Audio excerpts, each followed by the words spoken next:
రాజన్న సిరిసిల్ల జిల్లా కోనరావుపేట మండలం మామిడిపల్లి బావుసాయిపేట గ్రామాల మధ్య రాములగుట్టపై ఉన్న సీతారాముల స్వామి ఆలయం భక్తులకు ఆధ్యాత్మిక కేంద్రంగా నిలుస్తోంది. శాలివాహన కాలానికి చెందిన ఈ ప్రాచీన వైష్ణవ ఆలయాన్ని అప్పట్లో మహామునిపల్లిగా పిలిచేవారని అర్చకులు తెలిపారు. దండకారణ్యంలో అరణ్యవాస సమయంలో శ్రీరాముడు ఈ ప్రాంతానికి వచ్చి మహాముని వద్ద సేద తీరినట్లు స్థల పురాణం చెబుతోంది. కాలక్రమేణా మహామునిపల్లె మామిడిపల్లిగా మారిందని వివరించారు. ప్రతి సంవత్సరం శ్రీరామనవమి 9 రోజుల పాటు శాస్త్రోక్తంగా నిర్వహించడంతో పాటు మాఘమాస జాతర ఉత్సవాలు 3 రోజుల పాటు కన్నుల పండుగగా జరుగుతాయి. సుదూర ప్రాంతాల నుంచి భక్తులు వచ్చి కుటుంబ సమేతంగా స్వామివారి కళ్యాణాన్ని తిలకించి సేవలలో పాల్గొంటున్నారు. మాఘమాసంలో దర్శనం చేసుకుంటే ఆయురారోగ్యాలు, పాడి పంటలు సమృద్ధిగా ఉంటాయని భక్తుల విశ్వాసం. ఈ ఆలయానికి వేములవాడ శ్రీ రాజరాజేశ్వర స్వామి ఆలయం దత్తత తీసుకుని అభివృద్ధి చేస్తోంది. పచ్చని ప్రకృతి నడుమ కొండపై బండ కింద వెలిసిన శ్రీ సీతారాముల స్వామి ఆలయం పక్కనే ఉన్న ఆంజనేయ స్వామి ఆలయం ప్రత్యేక ఆకర్షణగా నిలుస్తోంది.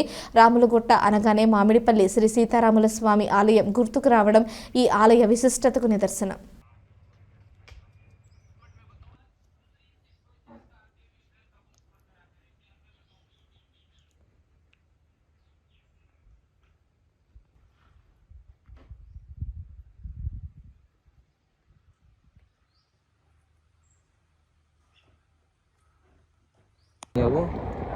एक सेकंड जाते थे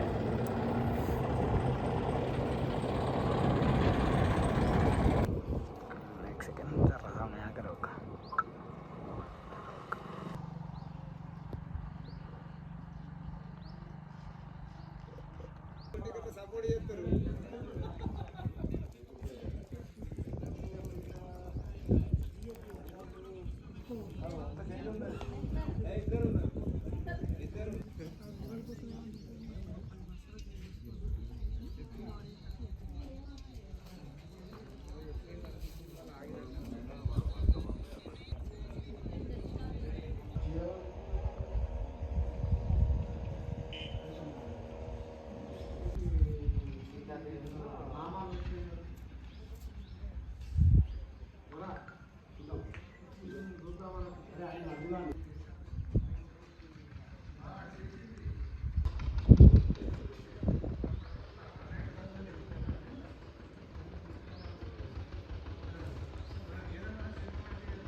ఇది కొంత దుకాణంలో కొంత వేరే దుకాణాలు ఇటు ఇటా జనాంతరం లొల్లిలో అయితే పాత పద్ధతిలో పోతాం అదే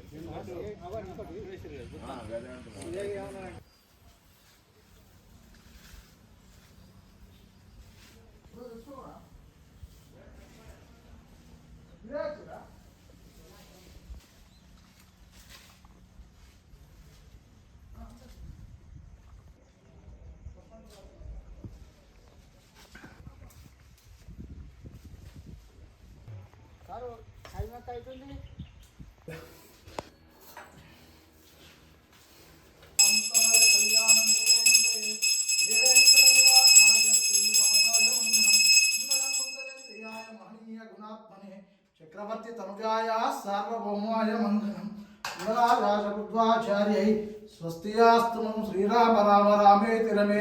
జై శ్రీమన్నారాయణ. శ్రీరామ రామ రమేతి రమే రామే మనోరమే సహస్రనామ తత్తుల్యం రామనామ వరాననే. శ్రీ సీతారామచంద్రస్వామి దేవస్థానం, మామిడిపల్లి, కోనరావుపేట మండలం. ఈ సీతారామచంద్రస్వామి దేవాలయం చాలా పురాతనమైనటువంటి దేవాలయం. 100 సంవత్సరాల చరిత్ర కలిగినటువంటి స్వామి. ఈ స్వామివారు ఇక్కడ స్వయంభుగా వెలిసి ఉన్నారు. ఈ స్వామివారు ఎవరైతే కోరితే వెంటనే కోరికలు తీర్చేవారు. అలా ఈ అరణ్యంలో ఉన్నటువంటి స్వామివారిని మునీశ్వరులు కూడా పూజించేవారు. గతంలో ఈ మామిడిపల్లిని మునీశ్వరపల్లి అనేవాళ్ళు. కానీ కాలక్రమేణా మామిడిపల్లిగా మారింది. ఈ మాఘమాస పుష్యమాసమే కానీ మాఘమాస ఆరంభంలో నదీ స్నానాలు చేస్తారు. ఈ నదీ స్నానాలు చేసి ఎక్కడైనా స్వామివారిని దర్శించుకుంటారు. మన కోనరావుపేట మండలంలో ఇక్కడ ఉన్నటువంటి ఈ మూలవాగులో స్నానము చేసి కొండపైన ఉన్నటువంటి శ్రీ సీతారామచంద్రుని దర్శించుకొని వారు కోరికలు కోరుకునేవారు. వారి కోరికలను స్వామివారు తీర్చేవారు. ఇలా జాతర ప్రారంభమైంది. దీన్నే మాఘమాస జాతర అని కూడా అంటారు.